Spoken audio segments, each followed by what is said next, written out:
Why do we still talk about the Romans? It's a very good question.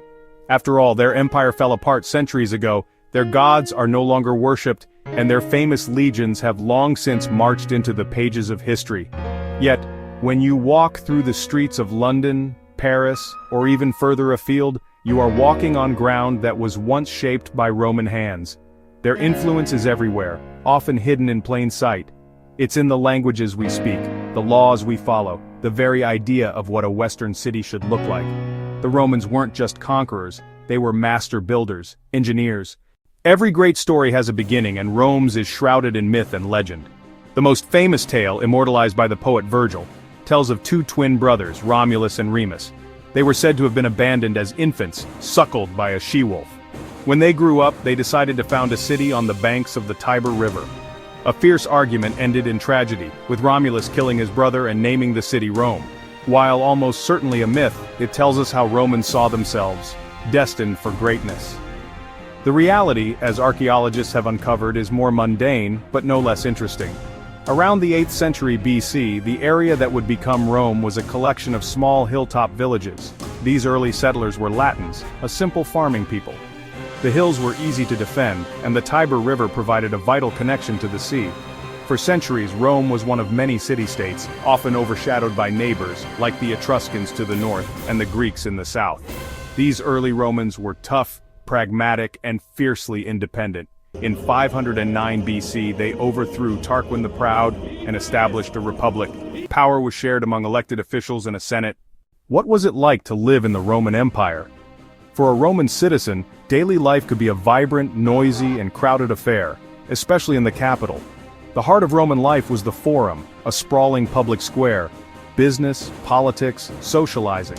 For entertainment, Romans flocked to public games. At the Circus Maximus, thrilling chariot races. At the Colosseum, bloody gladiatorial contests and exotic animal hunts. These spectacles, provided free by emperors, were a key way to keep the masses happy. Bread and circuses. Not everyone was a citizen living in leisure.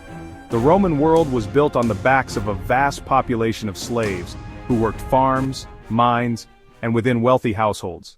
After Augustus became the first emperor, he ushered in a period of stability and prosperity for over 200 years, the Pax Romana, known as the Pax Romana, or Roman peace.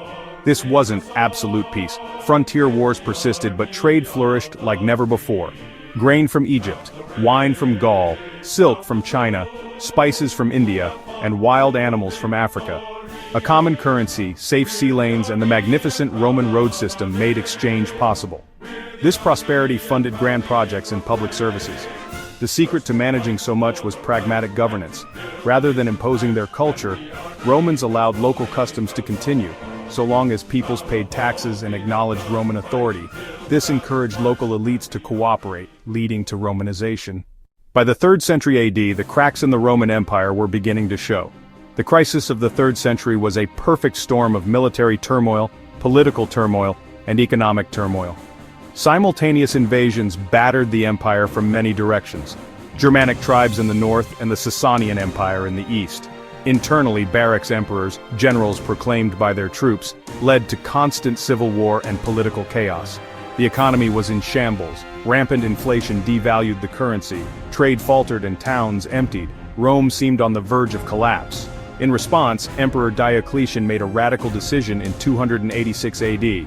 He concluded the empire was too big for one man and divided it into two halves.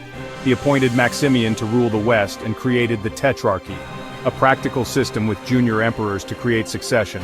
It allowed more responsive local administration and focused defense. Later, Constantine shifted the center east to Nova Roma, Constantinople. The fall of Rome was not a single event but a long, complex process of decline, particularly in the Western Empire. A key factor was relentless pressure from migrating peoples. For centuries, Rome used warfare, diplomacy, and assimilation to manage them. But by the late 4th and 5th centuries, Goths, Vandals, Franks, pushed by Huns from Central Asia, entire nations moved seeking land and security within the empire. An overstretched army struggled to contain them. Economic decay made the West incredibly vulnerable. Constant warfare drained the treasury, and heavy taxes crippled farmers. Many small farmers abandoned their land. Political instability and puppet emperors followed. The army became filled with foreign mercenaries with little loyalty. In 410 AD, Rome was sacked by the Visigoths under Alaric, a psychological blow. Provinces fell away, Britain abandoned, Gaul overrun, Spain lost to various peoples. Even though the Western Empire collapsed in the 5th century, Rome never truly disappeared. Its legacy is woven so deeply into Western civilization we often take for granted. One of its most visible contributions is language. Italian, French, Spanish, Portuguese, Romanian, the Romance languages grew from Latin. Even English borrows heavily from Latin. Science, law, medicine, and religion use vocabulary built on a Roman foundation. Romans left an indelible mark on law and governance, concept of a republic, written codes, citizenship. The Corpus Juris Civilis later became the basis of continental European legal systems. The structure of the Roman Catholic Church modeled Roman administration. Pope, bishops, Latin liturgy. Physically, our world still bears Roman engineering. Roads, bridges, aqueducts, monumental structures, and Roman concrete. Architectural innovations, the arch, domes, columns, shaped later eras.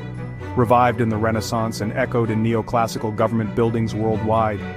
Ultimately, Rome's story continues to fascinate, a narrative of incredible ambition, ingenuity and organization, and also brutality, slavery, and civil strife.